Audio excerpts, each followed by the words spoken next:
The big Wall Street firms spend hundreds of thousands of dollars engineering systems to shave microseconds off their executions. You don't need any of that. But there are exactly 3 things they obsess over that a serious retail trader like you should absolutely steal. Let me explain to you what's going on inside those low latency trading firms, because the picture is wildly different from what you've been led to believe. There is a whole genre of YouTube videos right now, some of them pulling hundreds of thousands of views, about hedge funds writing trading systems in C++ to trade at the speed of light. They make it look like trading is a microseconds arms race. And if you watch enough of these videos, you'll start to feel like your setup is hopelessly behind. Here's the truth nobody in those videos tells you. The kind of latency that those firms are fighting for has absolutely nothing to do with you. We're talking about high-frequency trading shops that pay to put their servers in the same building as the exchange. They lay fiber optic cable in a perfectly straight line between Chicago and New York because a curve in the cable costs them nanoseconds. One firm out there famously spent $300 million on a microwave tower network just to beat the fiber by a few milliseconds. A nanosecond is 1/billionth of a second. A millisecond is 1,000th of a second. These firms make money on the gap between those two. You're not competing on nanoseconds. You're a human being clicking a mouse. Your reaction time is about 200 milliseconds on a good day. That's 200 times slower than the stuff that they're optimizing for. So here's a question that actually matters. If you can't compete at their game, why does your computer still matter at all? Because there's a completely different kind of latency that's killing retail traders every single day, and nobody's making slick videos about it. I talk to traders every single week who think their lag is just normal. They watch a chart freeze for half a second during a fast move, and then they shrug. They blame the broker. They blame the internet. What's really happening is their own machine is choking on that fire hose of real-time data that's pouring in. And that delay is the difference between getting your fill and watching the price run away from you. So let me break down the 3 things institutional firms obsess over that you should absolutely copy and the stuff you should totally ignore. Number 1, they obsess over a clean, dedicated machine that does just one thing. Those trading servers aren't running Spotify and Netflix in the background. They aren't loading 40 browser tabs. Every ounce of processing power is pointed at one job: processing market data and executing orders. This is the single biggest win you can steal, and it costs you nothing. Your trading computer should not be the same machine where your kid watches YouTube and your spouse pays the bills. When you've got Windows running background updates, Cloud Sync, and a dozen other programs fighting for resources, that's where your real-world latency comes from. Not from the exchange, from the clutter on your own desk. Think of your computer like a race car. The pros strip everything out of that car that isn't making it go faster. There's no back seats, there's no radio, there's no cup holders. Meanwhile, most traders are showing up to the track in a fully loaded SUV with the AC blasting and 3 kids in the back. Before we get to number 2, there's something I need you to know, because most traders have no idea where their machine actually stands. They're guessing. I built a free CPU benchmark test specifically for traders. It tells you exactly how your computer stacks up for trading and where you fall short. Takes about 2 minutes. Just click the link in the description and run it after this video. Now, number 2, the institutional firms, they obsess over consistency, not necessarily peak speed. Here's a concept that'll surprise you. The big firms don't actually care that much about how fast their system is on average. They care about something called jitter. So let me actually explain what jitter is, because once you understand it, you'll never look at lag the same way again. Jitter is not about speed. It's about consistency. Imagine your orders normally process in 5 milliseconds. 5,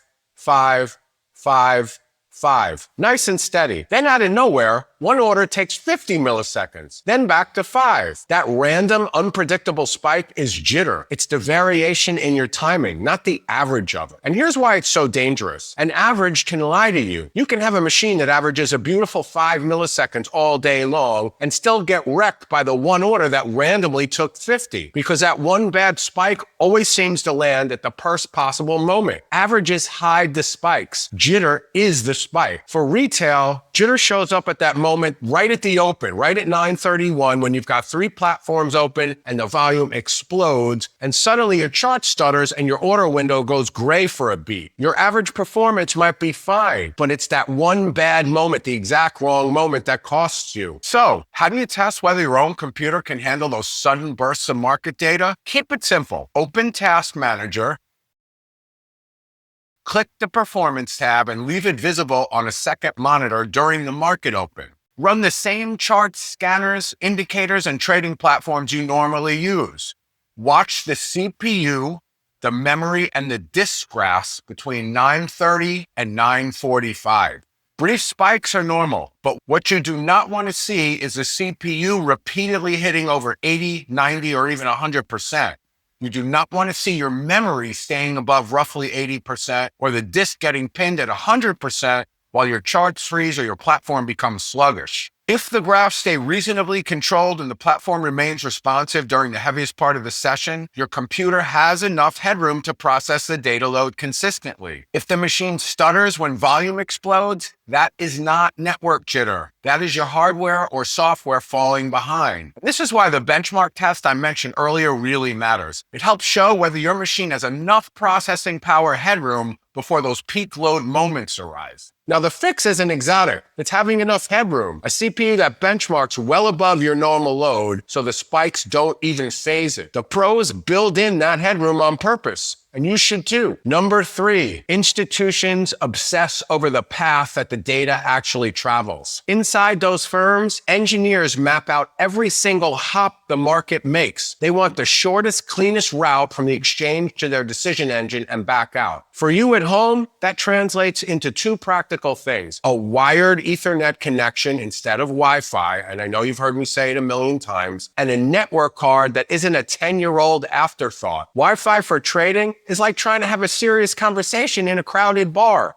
The signal's getting bounced around, interrupted, and it's fighting with every other device in your house. Plug a cable directly into your router, or even better, plug a cable directly into the back of your modem to your main trading machine, bypass the router altogether if you can. It's the cheapest latency upgrade in existence and almost nobody does it. Now here's a part where I save you a pile of money. Here's what you should absolutely not copy from those firms. You don't need co-location at the exchange. You don't need a $100,000 fiber line, and you don't need custom C++ software or kernel bypass network cards or any of that exotic gear those videos love to wave around. None of it moves a needle for a discretionary trade or clicking a mouse. And here's the big one. You don't need a cloud setup or a remote server to be closer to the exchange. I get this question constantly. Traders see the co-location story and think renting space in some far-off data center will fix their lag. It won't. You're still sitting at home looking at a screen, and now you've added a whole extra layer of distance between your eyes and your hands. A dedicated machine sitting right on your desk, fully optimized, beats a remote setup every single time for the way real retail traders actually trade. There was this network gadget video going around recently. It was bragging about this device that added less than 5 microseconds of latency. 5 microseconds. Let that sink in. That's a rounding error compared to the 200 milliseconds it takes you to see a candle and then react. Chasing microseconds at the retail level is like a weekend jogger buying titanium racing spikes to shave 1/10 of a second off a run he does for fun. The gear isn't the bottleneck, you are, and that's fine. You just need to make sure your machine never makes you worse. So let me bring this home. 3 things to steal from the $100,000 setups that the institutions use. A clean, dedicated machine doing one job, enough horsepower to kill jitter during the open, and a wired direct data path. That's it.